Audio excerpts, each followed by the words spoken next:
سورۃ الکاف آیت نمبر 48 سے آیت نمبر 74۔ اعوذ باللہ من الشیطان الرجیم، بسم اللہ الرحمن الرحیم۔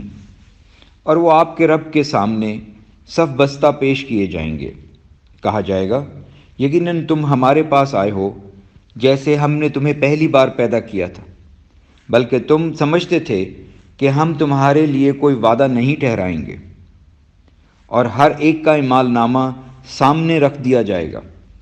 پھر آپ مجرموں کو دیکھیں گے کہ وہ اس کے مندرجات تحریر سے ڈر رہے ہوں گے اور کہیں گے، ہائے ہماری کمبختی! کیسا ہے یہ اعمال نامہ جو کسی چھوٹے اور بڑے عمل کو نہیں چھوڑ رہا، اس نے تو سب کچھ ہی شمار کر رکھا ہے، اور انہوں نے جو عمل کیے تھے حاضر پائیں گے، اور آپ کا رب کسی پر ظلم نہیں کرے گا۔ اور جب ہم نے فرشتوں سے کہا تم آدم کو سجدہ کرو تو ابلیس کے سوا سب نے سجدہ کیا، وہ جنوں میں سے تھا، چنانچہ اس نے اپنے رب کا حکم نہ مانا۔ کیا پھر بھی تم مجھے چھوڑ کر اسے اور اس کی اولاد کو دوست بناتے ہو جبکہ وہ تمہارے دشمن ہیں؟ ظالموں کے لیے بہت ہی برا بدلہ ہے۔ میں نے انہیں آسمانوں اور زمین کی پیدائش میں گواہ نہیں بنایا تھا، اور نہ ان کی اپنی پیدائش ہی میں، اور میں گمراہ کرنے والوں کو اپنا بازو مددگار بنانے والا نہیں۔ اور جس دن اللہ کہے گا بلاؤ میرے شریکوں کو جنہیں تم میرا شریک سمجھتے تھے، پھر وہ انہیں پکاریں گے مگر وہ انہیں کوئی جواب نہ دیں گے، اور ہم ان کے درمیان ہلاکت گاہ بنا دیں گے۔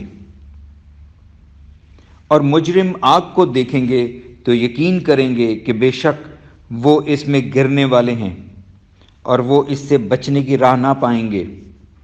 اور ہم نے اس قرآن میں لوگوں کے لیے پھیر پھیر کر ہر قسم کی مثال بیان کی ہے، اور انسان تمام چیزوں سے زیادہ جھگڑالو ہے۔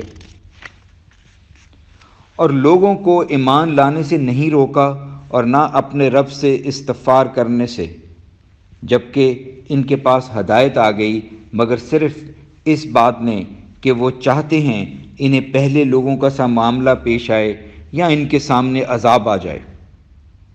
اور ہم رسولوں کو صرف اس لیے بھیجتے ہیں کہ وہ لوگوں کو خوشخبری دیں اور ڈرائیں، اور کافر لوگ تو باطل طریقے سے جھگڑتے ہیں تاکہ اس کے ساتھ حق کو شکست دیں، اور انہوں نے ہماری آیات کو اور جس چیز سے ڈرائے گئے اس کو مذاق بنا لیا۔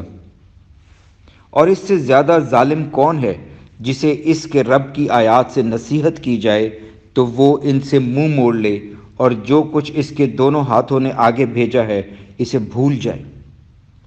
بے شک ہم نے ان کے دلوں پر پردے ڈال دیے ہیں کہ اس قرآن کو نہ سمجھیں، اور ان کے کانوں میں ڈانٹ ہیں، اور اگر آپ انہیں ہدایت کی طرف بلائیں تو وہ کبھی بھی ہدایت نہ پائیں گے۔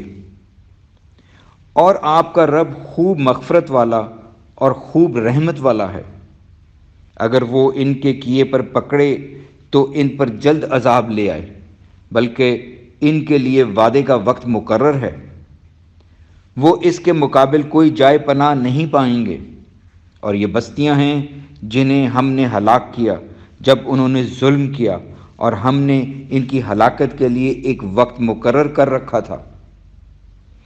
اور جب موسیٰ نے اپنے جوان یوشع بن نون سے کہا میں تو چلتا ہی رہوں گا حتیٰ کہ مجمع البحرین، دو دریاؤں کے سنگم پر پہنچ جاؤں، یا میں مدت ہائے دراز تک چلتا رہوں گا۔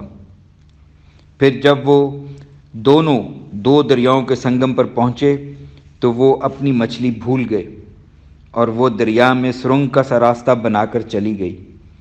پھر جب وہ دونوں آگے چلے تو اس موسیٰ نے اپنے جوان سے کہا کہ ہمارا ناشتہ ہمارے پاس لاؤ، ہمیں ہمارے اس سفر سے تھکاوٹ ہو گئی ہے۔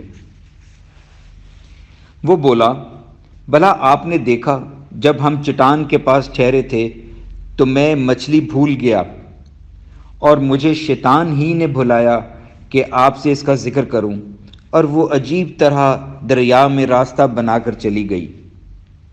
موسیٰ نے کہا یہی تو ہے جو کچھ ہم چاہتے تھے۔ پھر وہ اپنے قدموں کے نشانات دیکھتے ہوئے لوٹے۔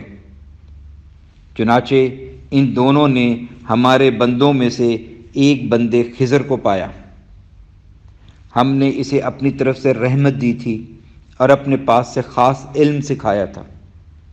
موسیٰ نے اس سے کہا، کیا اس شرط پر میں تیرا اتباع کر سکتا ہوں کہ تو مجھے اس میں سے سکھائے جو تجھے بھلائی سکھائی گئی ہے؟